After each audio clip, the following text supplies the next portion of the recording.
A struggling single mom falls asleep on a millionaire CEO's shoulder on a bus, but wakes up shocked when he says, "Could you maybe hold your kid tighter or something?" She's taking up the whole seat.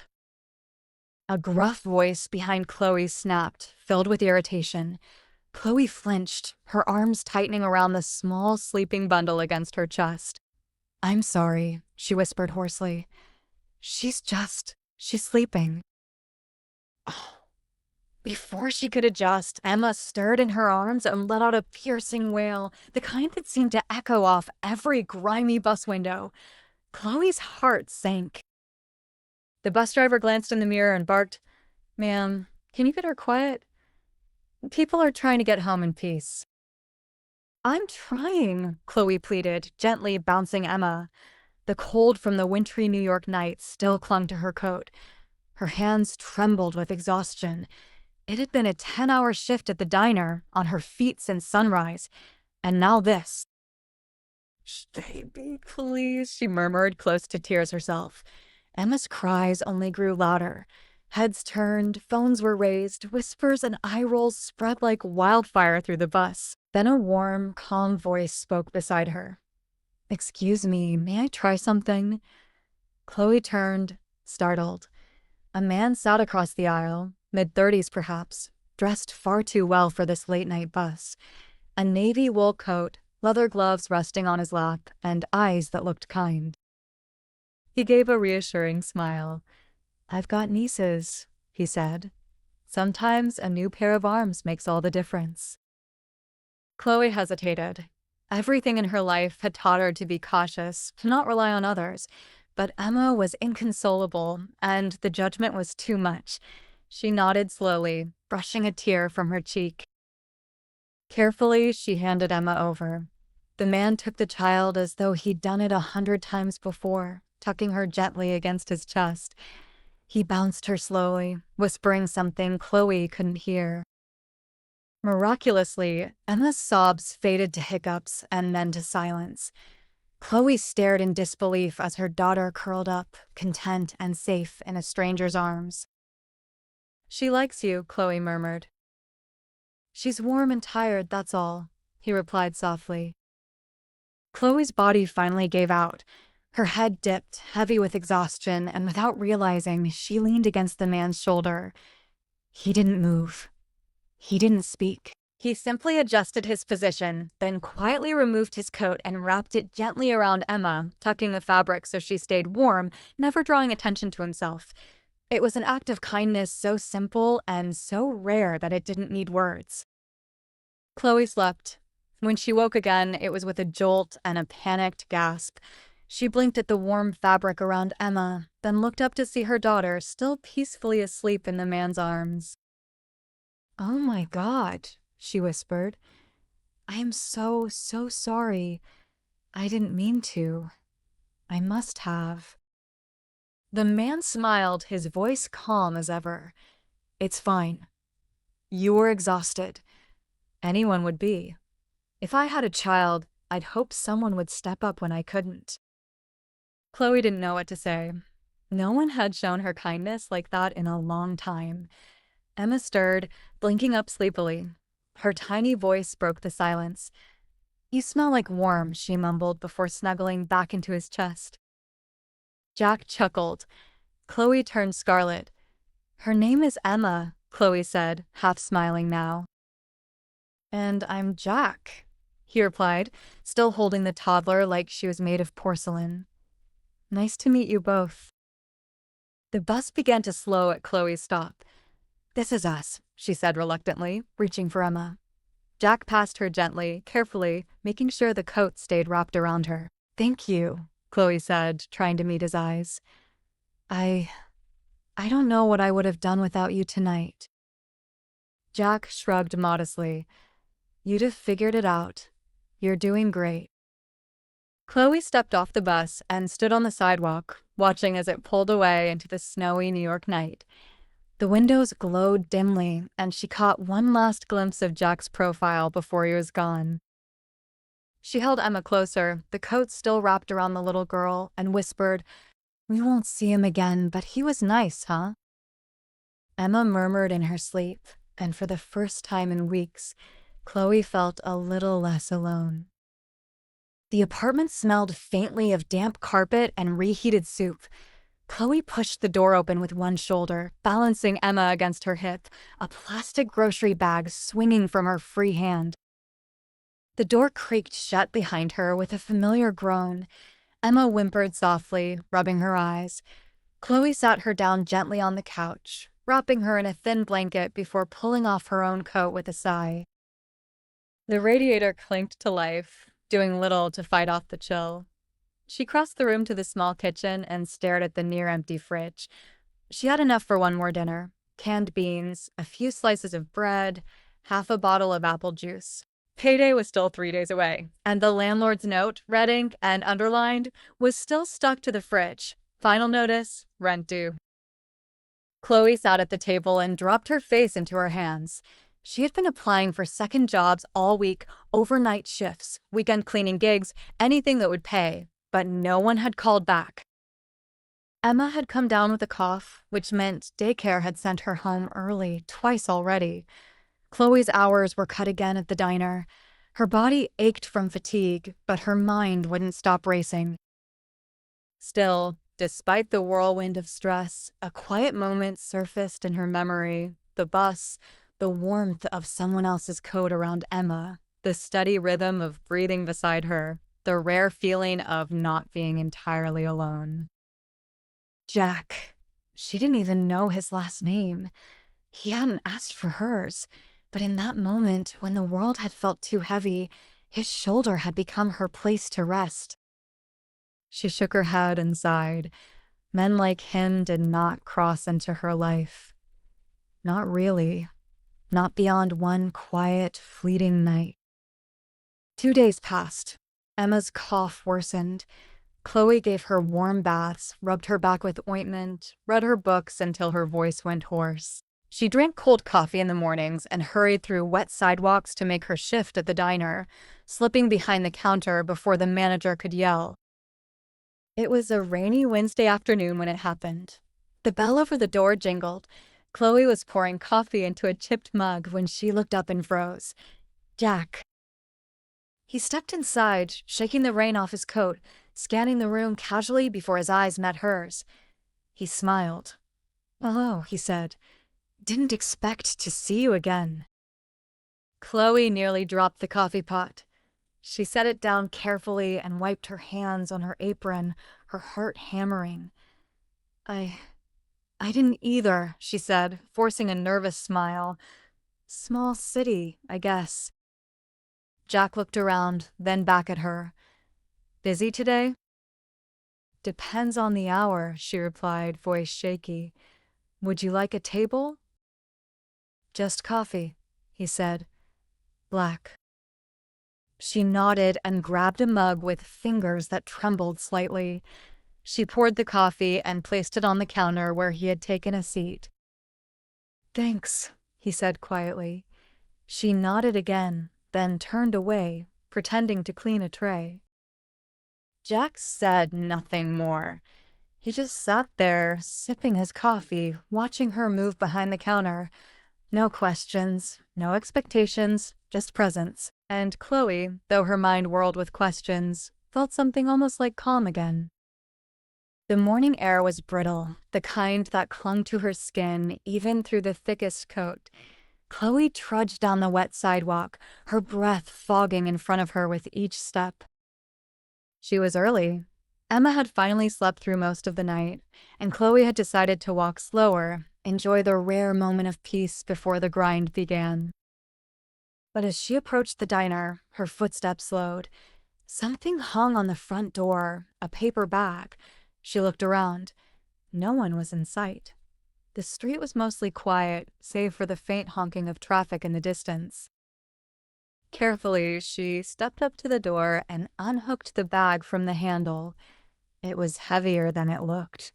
She opened it slowly, and her breath caught. Inside were 2 canisters of infant formula, a small bottle of children's cold syrup, a box of tissues with cartoon animals on the front, and tucked between them, a folded note. "I think Emma might need these.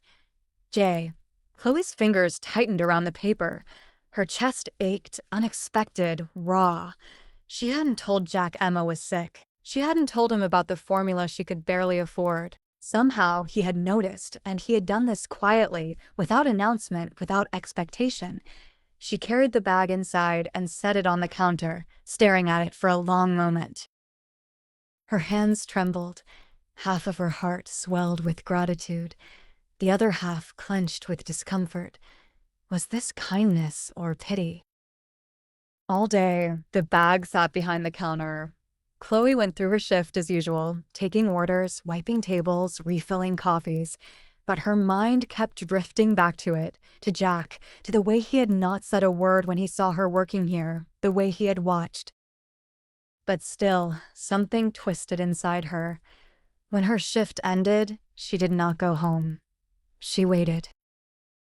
And at 5:30, just as the rain began to fall again, the doorbell jingled. Jack stepped in, just as he had 2 days ago. Chloe stood behind the counter, her arms folded tightly across her chest. He noticed her posture immediately. "Hi," he said. "We need to talk," she said, her tone more tense than she meant it to be. He nodded slowly and approached the counter. "All right." She didn't soften. "I found the bag." "I hoped you would," he said. "I didn't ask for help." "No," he agreed. "You didn't. Then why?"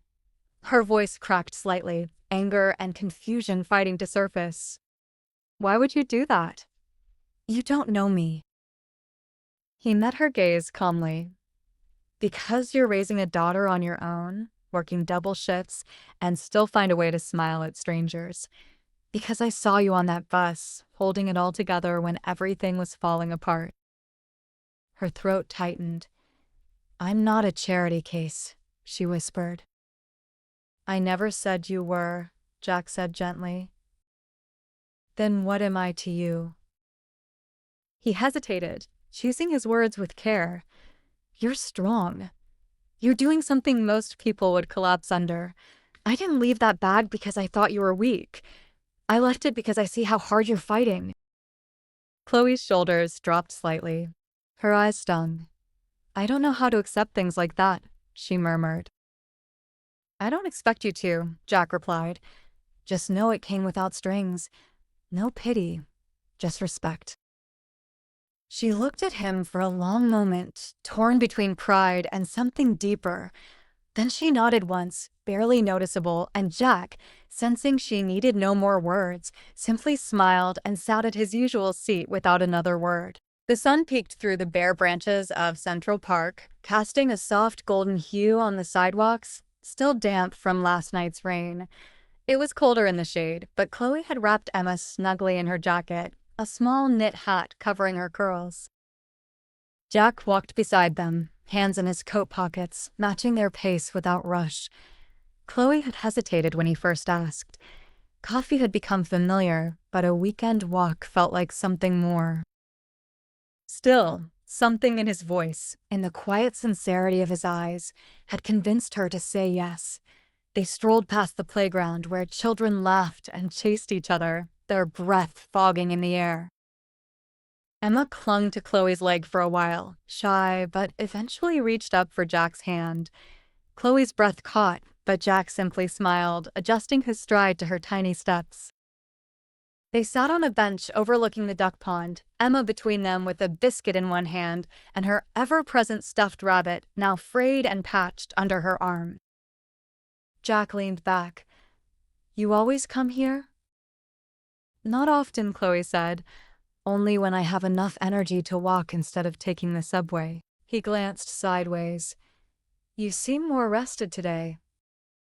Chloe gave a soft laugh. Looks can be deceiving. There was a pause. The wind rustled the trees. She looked down at Emma, who was humming to herself. Then Chloe said, "Her father left when I was 3 months pregnant. Said he wasn't ready, that I ruined his life." Jack was quiet, letting her speak. My mom was my only support, but she passed away before Emma turned 1. Cancer, quick and cruel. After that, it was just me. Working, juggling rent, diapers, everything. Her voice faltered slightly. There were nights I'd hold Emma while she cried and pretend I wasn't crying too. Jack's jaw tensed, but he said nothing. I stopped trusting people, Chloe added. Not because I wanted to, just because I had to. Emma tugged at her sleeve, and Chloe kissed the top of her head. Jack looked out at the water. My mom raised me alone too, he said quietly. We had a 1-bedroom apartment in the Bronx. She worked 3 jobs. I remember nights she'd sleep on the floor so I could have the bed. She never said a word about how tired she was. Chloe turned to him slowly. I remember she once sold her winter coat so I could go to a school dance. I didn't know until years later. She just smiled and said, it wasn't that cold that week. Chloe felt something shift inside her. Jack added, I know what it's like to be broke, to hear people say you won't make it, to feel small because of a number in your bank account. But I also know love when I see it, and I saw it in the way you held Emma that night. Chloe's eyes welled, but she blinked quickly. I've been lucky, Jack continued. Things changed. I worked. I invested, and somewhere along the way, I became the guy people assume was always rich. But I never forgot where I came from or the woman who taught me not to judge anyone by what's in their wallet. Just then, Jack stood and gestured for them to follow. Wait here a sec. He jogged to a small vendor stand nearby. A few minutes later, he returned holding a brown paper bag. He knelt in front of Emma and pulled out a small stuffed bear, soft with one ear slightly bent. It looked nearly identical to the worn-out rabbit she clutched. For you, Jack said gently. Emma stared at it wide-eyed, then slowly reached out and took it. Chloe was speechless. How did you? She began. I noticed hers was falling apart, Jack said, standing again. Found one close enough. Emma hugged the new bear tightly, not dropping the old one, but nestling them together. Chloe looked at Jack, something fragile in her gaze. No one's done anything like that for her. Or for me, she said. Jack shrugged. Maybe it's time someone did. And in that quiet moment, Chloe felt something she had not felt in years. Trust, not hope, not dreams, just this simple, grounding belief that maybe, just maybe, this man was not going anywhere. The afternoon light filtered through the diner's windows, casting warm streaks across the faded tiles. Chloe wiped down the counter for the 5th time, more out of habit than necessity. The lull between shifts was the only time the place ever went quiet. Emma was with the neighbor today, finally getting over her cold. For once, Chloe could breathe. The doorbell jingled softly. She looked up and saw Jack step in. He wasn't in a suit today, but a sweater and dark jeans, casual but neat, still somehow out of place among the chipped Formica and sticky menus. He gave her a small nod and walked to his usual seat. You're early, Chloe said, setting down her cloth. I figured I'd catch you before the dinner crowd, Jack replied, settling in. Something about the way he sat, the thoughtful look in his eyes, made her pause. He wasn't just here for coffee today. What's on your mind? She asked. Jack hesitated, then reached into his coat pocket and pulled out a slim, folded pamphlet. He placed it on the counter between them. Chloe glanced at it. The title read, Harbor House, a support center for single mothers. We opened our 3rd center last month, Jack began, his voice calm but serious. We provide housing assistance, job training, childcare support, legal aid. It's grown faster than we expected. We're at the point where we need strong leadership, people who truly understand what it means to walk through the fire. Chloe listened, unsure where this was going, but already feeling something tighten in her chest. He looked her in the eye. I want you to join us full-time as a coordinator for one of our support hubs. She blinked. Me? You? Jack said simply. You know what this life takes. You've lived it. You're smart, compassionate, resilient. You don't just survive, you carry others with you. That's exactly what the women at Harbor House need. The room seemed to shrink around her. She stepped back slightly, her hand brushing the edge of the counter. I don't know what to say. Jack tilted his head. Say you'll think about it. She swallowed hard. Why me? Because I believe in you, he said. I've seen you in the toughest moments, holding your daughter, wiping her tears, even when you had your own. You've been honest with me. You haven't asked for anything, and that makes you the kind of person I trust with everything. Chloe crossed her arms, suddenly feeling exposed. I didn't ask for any of this, she said quietly. I didn't ask for you to bring me gifts or offer me jobs. I know, Jack said, his voice still steady. That's why I'm offering, not giving. There's a difference. She shook her head. It still feels like charity, like I'm your project, your good deed of the month. His expression shifted slightly, hurt but not angry. Chloe, he said gently, I didn't come to you out of guilt. I didn't invite you in because I think you're helpless. I offered this because you're powerful, because I see leadership in you that you don't see in yourself yet. She opened her mouth, but he wasn't finished. I grew up with a mother who was exactly where you are now. She worked nights, went without meals so I could eat, smiled when she was breaking inside. And I saw the world judge her, talk down to her, but she never let it stop her. He glanced sideways. You seem more rested today. Chloe gave a soft laugh. Looks can be deceiving. There was a pause. The wind rustled the trees. She looked down at Emma, who was humming to herself. Then Chloe said, her father left when I was 3 months pregnant. Said he wasn't ready, that I ruined his life. Jack was quiet, letting her speak. My mom was my only support, but she passed away before Emma turned 1. Cancer, quick and cruel. After that, it was just me. Working, juggling rent, diapers, everything. Her voice faltered slightly. There were nights I'd hold Emma while she cried and pretend I wasn't crying too. Jack's jaw tensed, but he said nothing. I stopped trusting people, Chloe added. Not because I wanted to, just because I had to. Emma tugged at her sleeve, and Chloe kissed the top of her head. Jack looked out at the water. My mom raised me alone too, he said quietly. We had a 1-bedroom apartment in the Bronx. She worked 3 jobs. I remember nights she'd sleep on the floor so I could have the bed. She never said a word about how tired she was. Chloe turned to him slowly. I remember she once sold her winter coat so I could go to a school dance. I didn't know until years later. She just smiled and said, it wasn't that cold that week. He leaned forward, voice quiet but intense. I remember watching her sleep on the floor so I could have the bed. She never told me we were poor. She just lived with love. She taught me what strength looks like.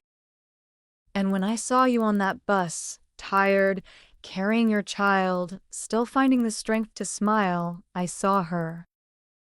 Chloe felt her throat tighten. Her fingers gripped the edge of the counter. I'm not trying to save you, Jack said. I'm asking you to join me, not because you need me, but because I need someone like you. The words landed deep. For a moment, Chloe said nothing. Her chest rose and fell with shallow breaths. Her heart told her to say yes, but her scars whispered no. I can't, she said finally, voice quiet. Jack didn't push. He only nodded. I understand. She looked at him, her eyes full of something between apology and fear. I'm just not ready. I don't know if I can be who you think I am. Jack smiled softly. You already are. Later that night, Chloe walked home slowly under the dim glow of streetlights. Emma's hand was wrapped around 2 fingers, swinging gently. The air was crisp, the city buzzing faintly in the distance. She didn't know what tomorrow would bring, but somewhere inside, a part of her had begun to wonder, what if she said yes? The rain had been falling nonstop since dusk. Cold, relentless sheets of it drummed against the windows of Chloe's small apartment, blurring the city lights outside. Inside, the air was heavy with worry. Emma lay on the couch, cheeks flushed, her small body burning with fever. Chloe sat beside her, a damp washcloth in one hand, the phone in the other. The urgent care clinic had closed early due to flooding. The pharmacy said the delivery would take hours. Emma whimpered, her breath shallow. Chloe's heart squeezed with helplessness. She tried calling her neighbor. No answer. She called her manager, asking to miss the morning shift. They hung up on her. Then, without thinking, she called Jack. He answered on the first ring. "Emma's really sick," Chloe said, her voice breaking. "She's burning up." "I'm coming," Jack said, cutting her off gently. "Stay with her.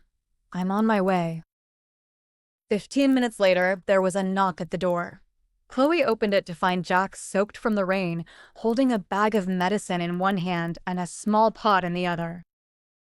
"I stopped by the late-night pharmacy," he said, stepping inside and pulling off his coat. "Got the fever reducer, electrolyte packets, and some ginger rice porridge I asked them to heat up for her." Chloe stared at him, stunned. You really came?" He looked at her and gave a small, almost teasing smile. "Of course I came." He placed everything on the table, then knelt beside Emma. "Hi, sweetheart," he whispered, brushing her damp curls from her face. "Rough night, huh?" Emma whimpered again. "Let's try this medicine," Jack said gently. "Then I'll tell you the best story you've ever heard." Chloe sat in silence as Jack cradled Emma in his lap, coaxing her to drink the medicine with soft words and patience. When Emma's eyelids began to droop, he pulled out one of her storybooks and read, his voice calm and warm, steady as the rain outside. Chloe couldn't look away. When Emma finally fell asleep, her breathing easing into soft, even rhythms, Jack set her gently down and covered her with a blanket. Then he turned to the stove and reheated the porridge. "Let her eat in the morning if she's up for it," he said. Chloe stood in the doorway, arms wrapped around herself. "You didn't have to come," she whispered. "It's the middle of the night." Jack shrugged, ladling the porridge into a bowl. "That's when people need someone the most." Chloe stepped forward, her voice shaking. "I don't know how to do this. Be cared for." Jack turned, his eyes meeting hers. "All my life," she said, "people have left. Emma's dad, my mom, friends. Every time I needed someone, they disappeared. So I just stopped expecting anything. It hurts less that way." Tears rolled down her cheeks before she could stop them. Jack crossed the room slowly, placed a hand on her arm. "You don't have to do this alone anymore," he said quietly. "I'm scared," she whispered. "I know." Suddenly, a sleepy voice piped up from the couch. "Mommy." Chloe rushed over. "Yes, baby. I'm right here." Emma reached up, but instead of grabbing Chloe, she wrapped her little arms around Jack's neck as he knelt beside them. "If you were a pillow," she mumbled, her voice thick with sleep, "I'd never want to let go." Jack laughed softly and pulled her close. Then, still holding Emma gently, he looked up at Chloe. "I'm not going anywhere," he said. "You and Emma, you're home now. My home." Chloe stared at him, tears silently falling. He reached for her hand. She didn't pull away. And in that moment, quiet, messy, real, he leaned forward and kissed her. It wasn't rushed. It wasn't dramatic.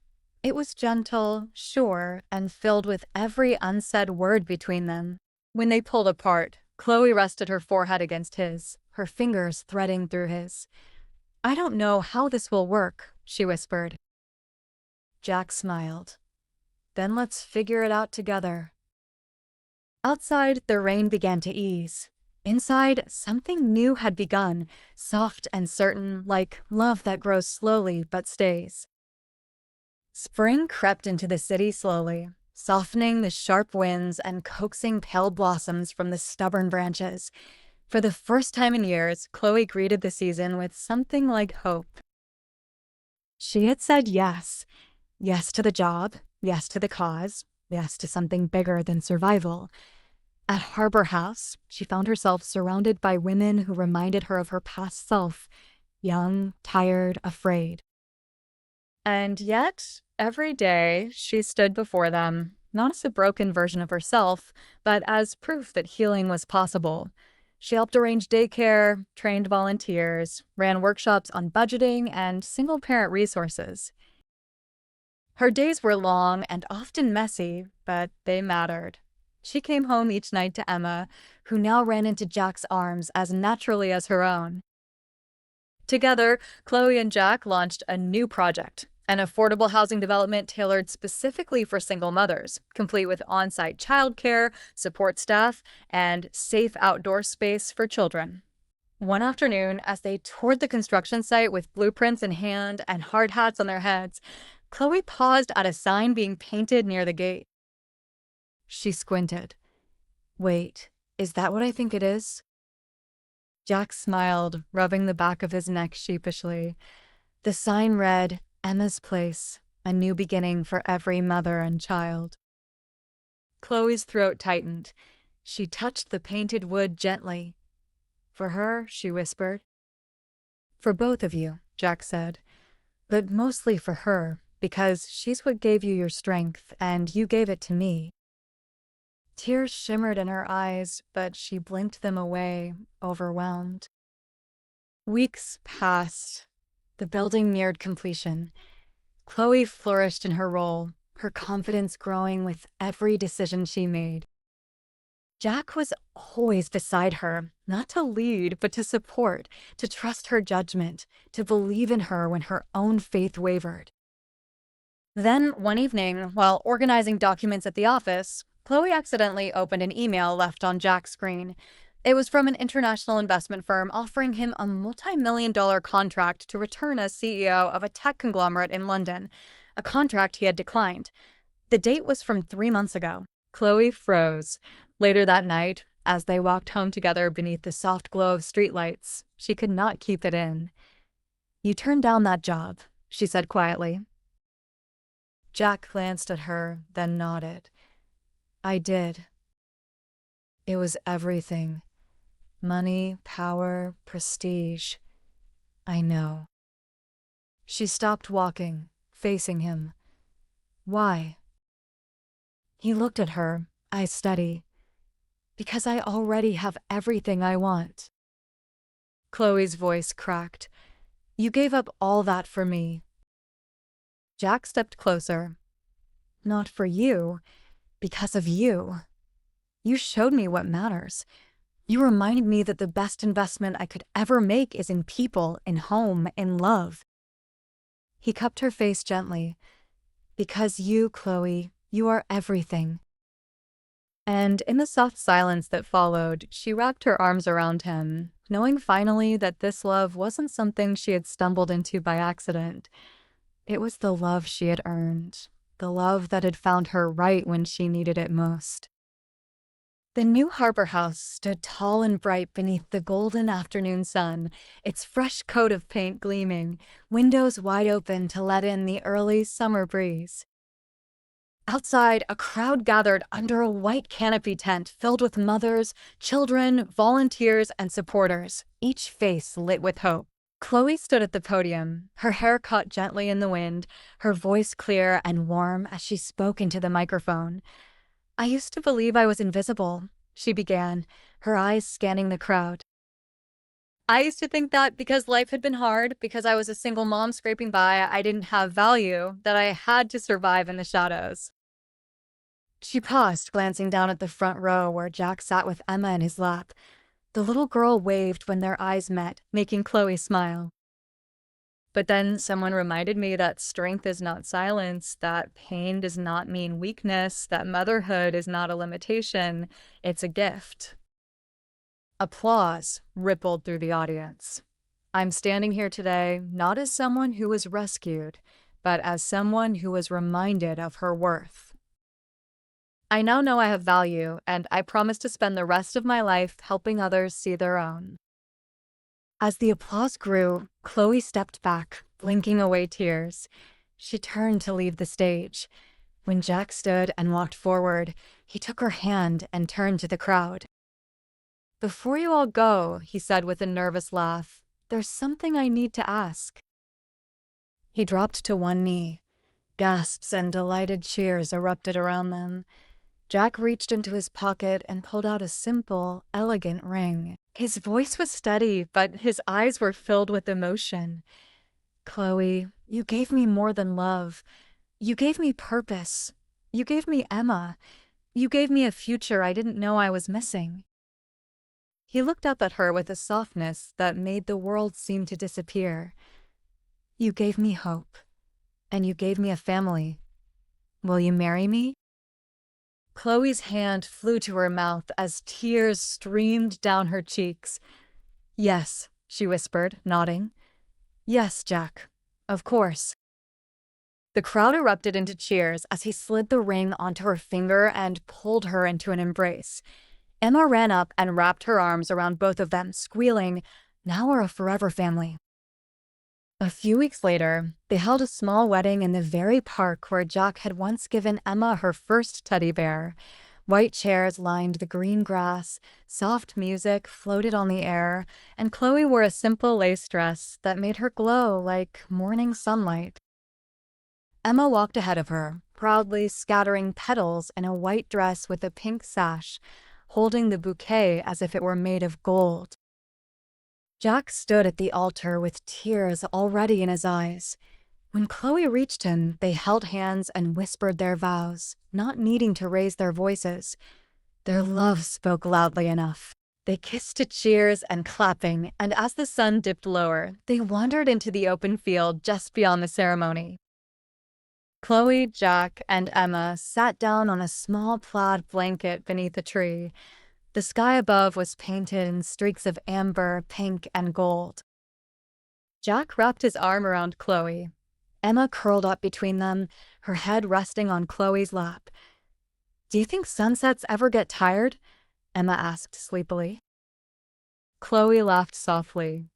"No, baby. They're just taking turns with the moon." Jack squeezed Chloe's hand, and as the sky grew dim and fireflies began to appear, the three of them sat there, shoulder to shoulder, heart to heart, watching the day end and a new one begin together, always. Thank you for watching this soul-stirring journey of love, resilience, and second chances. If Chloe and Jack's story touched your heart, reminded you of the quiet strength in everyday people, or gave you hope for your own journey, please don't forget to like this video, share it with someone who needs a little light. And most importantly, subscribe to Soul Stirring Stories. Here, we tell the kind of stories that heal hearts, restore faith, and remind us all that kindness, love, and courage still exist, even in the most unexpected places. Until next time, keep believing in the beauty of second chances.